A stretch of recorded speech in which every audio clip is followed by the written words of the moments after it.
Hello everyone, my name is I'm a pharmacist here in Alberta, Canada, and today's video I've thought about it a lot of times, and I just wanted to tell you a little bit more about myself, how I became a pharmacist here in Canada, how long it took me, and how the journey looks like. So, as I mentioned in my first video, that I'll be bringing out real life stories, so today I will begin with mine.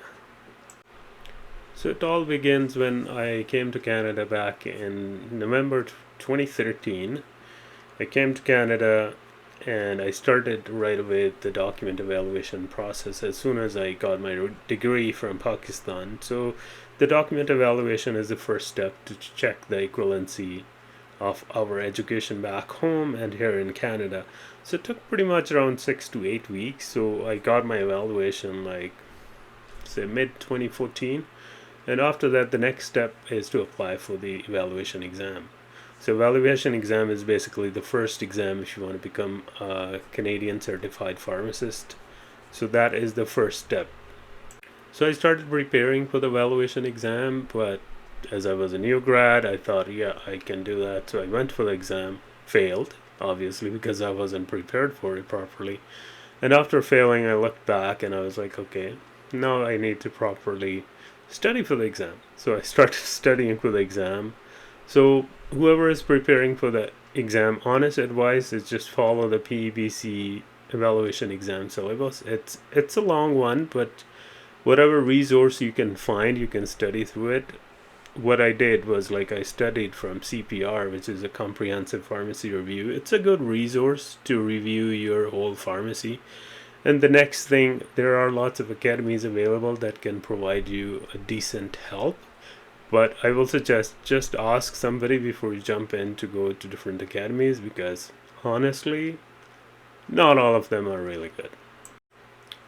So I studied from CPR mostly and I followed the syllabus. I joined one of the academies that wasn't much help, I'll be honest, but following the syllabus was the main thing that helped me pass the exam. So I passed my exam in 2016.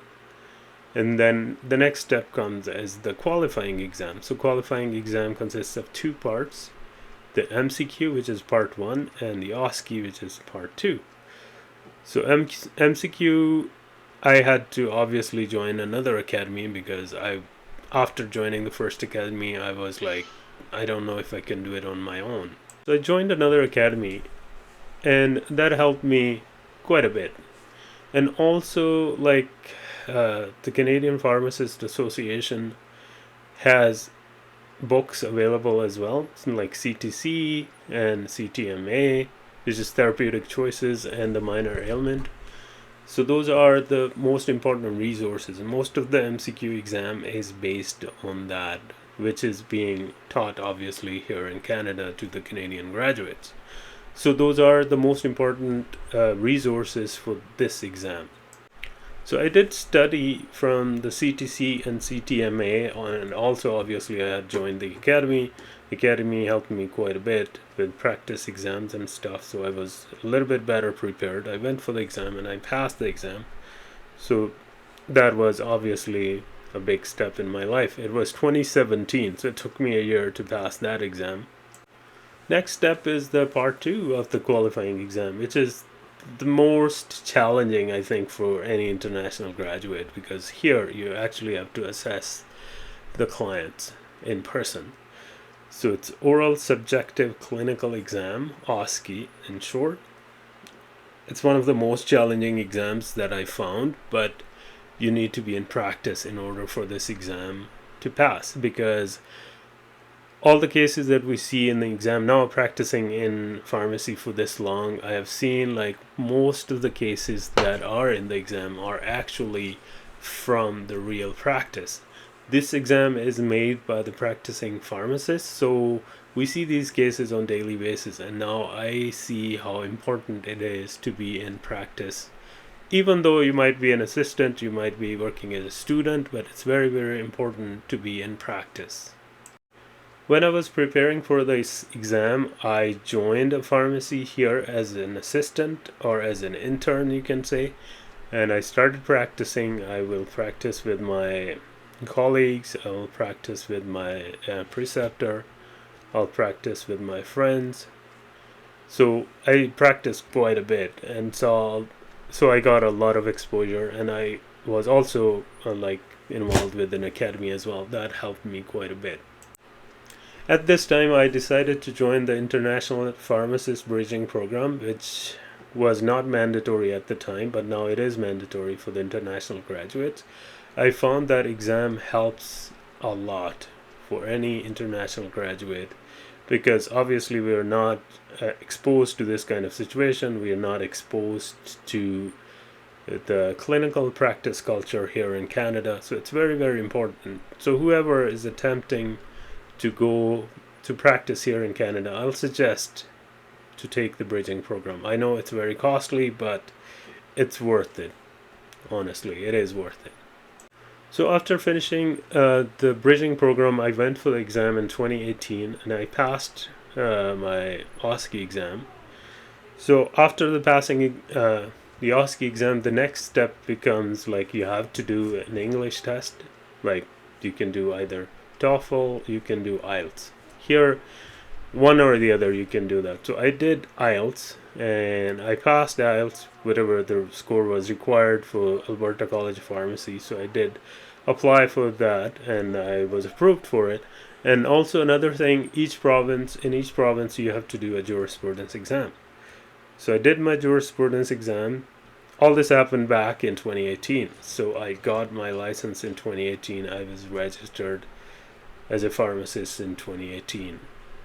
Another step that I forgot, which took the longest, is the internship. So internship is very time consuming.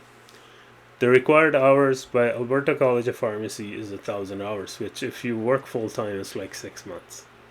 When I was working, the ACP changed some rules. I had done 500 hours, but my 500 hours were pretty much, I had to redo them because of the change of rules. I couldn't finish my hours within the given time, so I did another 1,000 hours. So around 1,500 hours I did. So I worked at a pharmacy for like 1,500 hours, pretty much a year, to do to finish my internship, to qualify to be registered. But it did help. It did help a lot, for sure. Yeah, I wasn't making any money, but I was learning a lot. So wherever I am, I learned a lot from my internship. So my preceptor was very kind. She gave me the opportunity to work with the real clients, to work with the patients, and review my exam stuff with lots of practical patients. That helped me quite a bit to prepare for my exams and pass the exams, for sure. So does it end afterwards? No, it doesn't. So after you are registered, you have to continue to keep your license. In order to keep your license, you have to do some credits every year. So here in Alberta, you have to do 15 credits. You have to do an implementation record. So, and also there is some mandatory stuff that you need to do. So that's required to maintain your license. You also need to do the immunization certification so that you can inject the patient. So that's another step. So does it end there? No, it doesn't. So you continue to get some more certifications. Like I got my diabetes educator certification because I saw in practice it is very, very important to have those kind of certifications. Currently I'm working to get my travel health certification, because I offer and provide the travel health consult. So those are my practice areas currently, is like the travel health and diabetes education. So does it end here? No, it doesn't. So it continues. Pharmacy honestly is a big field. We are learning every day, and if you ask me, was it tough? Yes, it was tough. Did I lose hope at some point? Yes, I did. Did I think I should go back? Yes, I did. But the only thing is, you need to keep on moving forward. Continue working hard. Your efforts will be rewarded. All you need to do is just be patient. Keep on moving in right direction. And you will see, one day you will win. I did win. I remember that. And that was the happiest moment in my life. I should say one of the happiest moments. So wherever I am, I'm here right in front of you. Have been practicing for 6 years, pretty much 6 years, as a pharmacist. I provide diabetes education. I provide travel health education.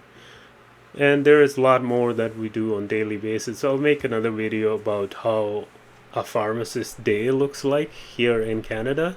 So stay tuned. If you have any questions, concerns, just feel free to reach out to me. Please share, like, subscribe. Thank you very much and have a wonderful day. Bye.